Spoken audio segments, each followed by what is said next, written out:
Bom dia, gente, sejam bem-vindos. Estamos então na Carta aos Hebreus, no segundo capítulo, esse canal onde aqui você lê um capítulo da Bíblia por dia, e entramos aí em uma carta anônima para os hebreus, mas cheio de verdades, e ontem foi incrível, e eu creio que todo esse livro vai ser. Estamos aí nos aproximando do final. Estou aqui desde Gênesis,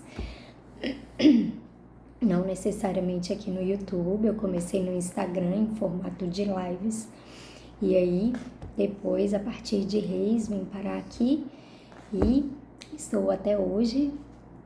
A partir do Segundo Testamento eu fiquei só aqui mesmo no YouTube. E é isso, temos aí o propósito de ler a palavra inteira. Então aqui você sempre vai ver eu lendo tudo e tentando não deixar de fora nada, né? Daquelas partes complicadas, controversas, né? Enfim, e sempre trazendo também o foco para a nossa realidade, para o dia de hoje. Então, como nós podemos aplicar a palavra de Deus, que diz que é mais atual do que o jornal de amanhã, hoje pra gente, sabe? Então, ela não está restrita a milhares de anos atrás. Ela está aqui no hoje, no nosso agora, e ela pode fazer toda a diferença. Tem sido assim comigo, na minha vida, desde que eu comecei esse projeto. Muitas coisas mudaram, eu mudei completamente. Então é isso, espero que aí do outro lado também esteja acontecendo com você, no meio que você vive. E fica aqui, se você ainda não é inscrito nesse canal e gosta desse tipo de conteúdo, eu te convido então a participar, se inscrever, né? Curtir, comentar alguma coisa para ajudar aí no alcance, e também compartilhar para aquele seu amigo, vizinho, parente que você sabe que goste desse tipo de conteúdo, amém? Que eu acho muito necessário, por isso que eu faço. Mas vamos começar orando então, e aí a gente parte para a nossa leitura de hoje. Amém, Deus, obrigada pelo dia de hoje, por mais uma semana de atividades que se iniciam. Vem conosco, Espírito Santo de Deus. Nós te convidamos a se fazer presente em toda a nossa rotina, familiar, escolar, de trabalho, de lazer, seja como for. Nós queremos o Senhor, nós precisamos de Ti, estamos aqui com as nossas mentes e corações abertos para Te ouvir, para Te bendizer e para compreender o que o Senhor tem para falar conosco através deste capítulo de hoje. Em nome de Jesus, que o Senhor possa também usar a minha vida e que cresça o Senhor e que eu diminua, desapareça, se possível for, para que só a Tua palavra, sabe, Deus, possa entrar e fazer morada no nosso coração. Em nome de Jesus. Amém? Bora. Vai dizer então assim: por isso devemos prestar mais atenção nas verdades que temos ouvido, para não nos desviarmos dela. Não há dúvida de que a mensagem que foi dada por meio dos anjos é verdadeira, e aqueles que não a seguiram, nem foram obedientes a ela, receberam o castigo que mereciam. Sendo assim, como é que nós escaparemos do castigo se desprezarmos uma salvação tão grande? Primeiro, o próprio Senhor Jesus anunciou essa salvação, e depois aqueles que a ouviram nos provaram que ela é verdadeira. Ao mesmo tempo, por meio de sinais de poder, maravilhas e muitos tipos de milagres, Deus confirmou o testemunho deles, e de acordo com a sua vontade, distribuiu também os dons do Espírito Santo. Pois Deus não deu aos anjos o poder de governar o mundo novo que está por vir, o mundo no qual estamos falando. Pelo contrário, em alguma parte das Escrituras Sagradas, alguém afirma: que aos simples seres humanos, ó Deus, para que penses nele? Que ao ser mortal, para que te preocupes com ele? Tu o colocaste por pouco tempo em posição inferior à dos anjos, tu lhe deste a glória e a honra.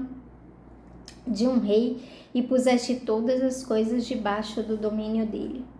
Quando se diz que Deus pôs todas as coisas debaixo do domínio dele, isso quer dizer que nada ficou de fora. Porém, não vemos o ser humano governando hoje todas as coisas, mas nós vemos Jesus fazendo isso. Por um pouco de tempo, ele foi colocado em posição inferior à dos anjos para que, pela graça de Deus, ele morresse por todas as pessoas. Agora nós o vemos coroado de glória e de honra por causa da morte que ele sofreu. Pois Deus, que cria e sustenta todas as coisas, fez o que era apropriado e tornou Jesus perfeito por meio do sofrimento. Deus fez isso a fim de que muitos, isto é, os seus filhos, tomassem parte na glória de Jesus. Pois é Jesus quem os guia para a salvação. Jesus purifica as pessoas dos seus pecados e todos, tanto ele como os que são purificados, têm o mesmo Pai. E por isso, é por isso que Jesus não se envergonha de chamá-los de irmãos. Como ele diz: ó Deus, eu falarei a respeito de ti aos meus irmãos e te louvarei na reunião do povo. Diz também: eu confiarei nele, e diz ainda: aqui estou eu com os filhos que Deus me deu. Os filhos, como ele os chama, são pessoas de carne e sangue. E por isso o próprio Jesus se tornou igual a eles, tomando parte na natureza humana deles.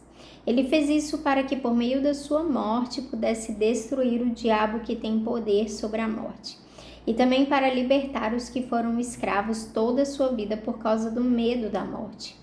É claro que ele não veio para ajudar os anjos. Em vez disso, como dizem as Escrituras, ele ajuda os descendentes de Abraão.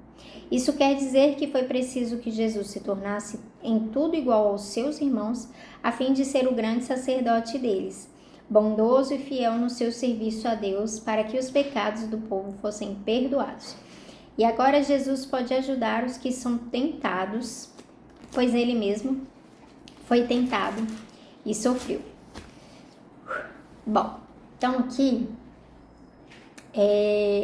nós temos, ontem então nós vimos ali o autor aqui de Hebreus, né, fazendo essa comparação, quem era Jesus, quem eram os anjos, né, para não ficar parecendo ali que tá tudo dentro do mesmo naipe espiritual, né? Inclusive eu até coloquei a nós também, né, como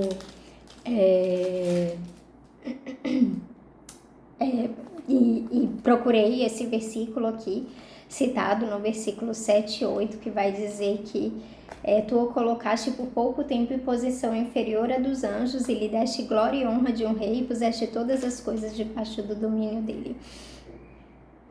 E aí isso deixa mais pra frente a gente fala. Vamos aqui começar desse início, porque vai falar assim, ó: por isso devemos prestar mais atenção nas verdades que temos ouvido para não nos desviarmos dela.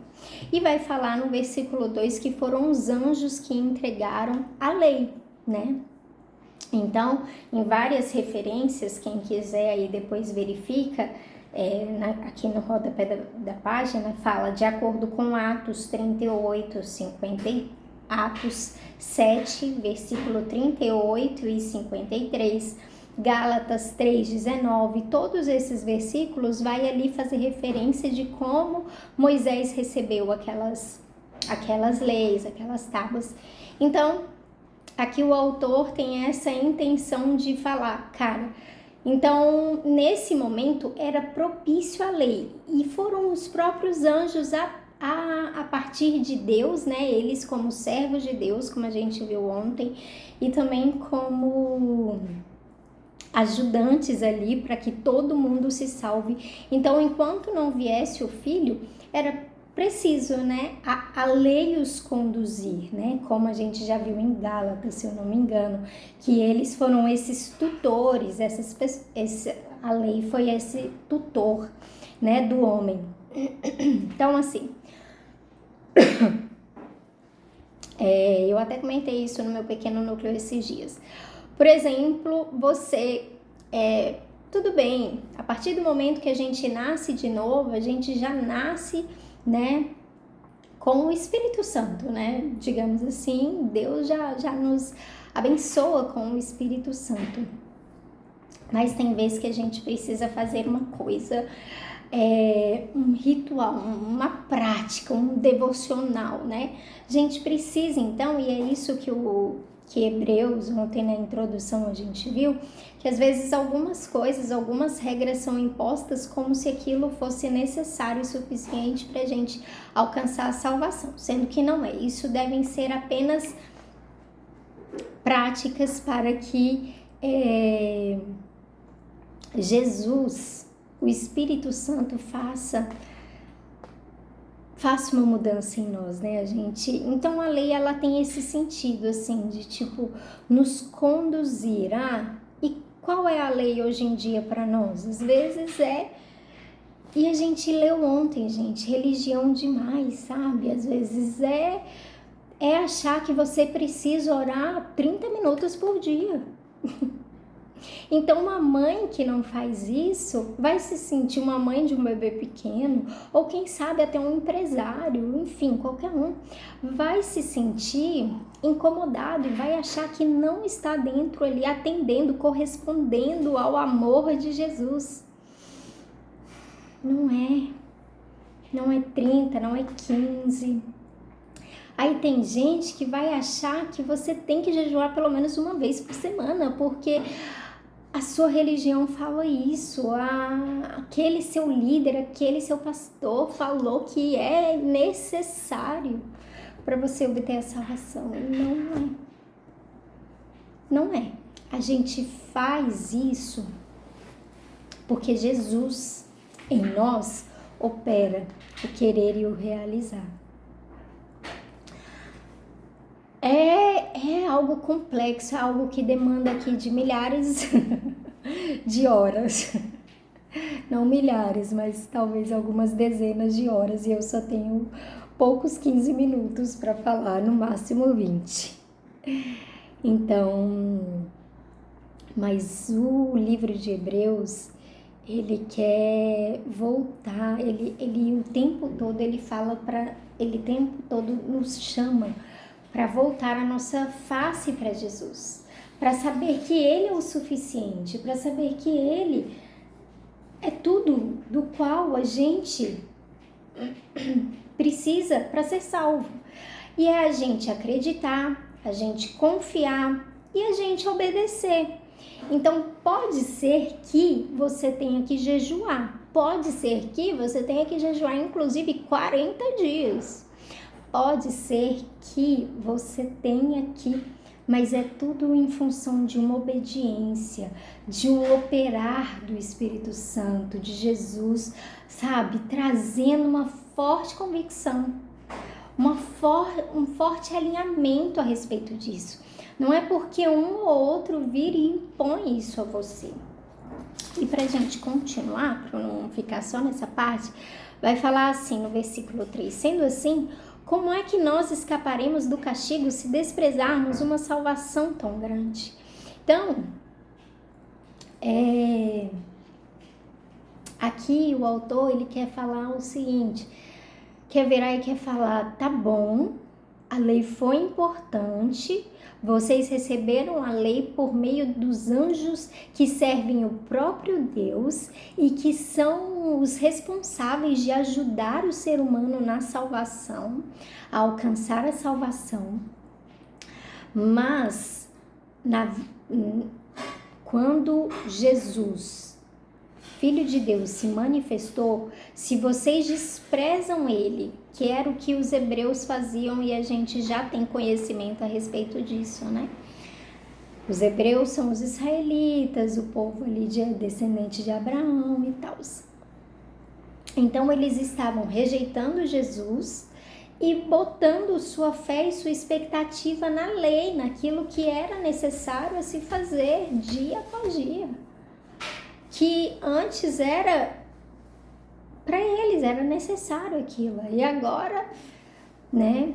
E aí era, como a gente viu ontem na Bíblia, naquela outra Bíblia, sabe? Às vezes as pessoas tinham aceitado Jesus e queriam viver e tipo, sentiam paz em saber que, tipo, né, agora eu tenho um Salvador, mas a tradição familiar, a tradição judaica, a tradição disso, daquilo, os levava e eles estavam sendo até mesmo perseguidos.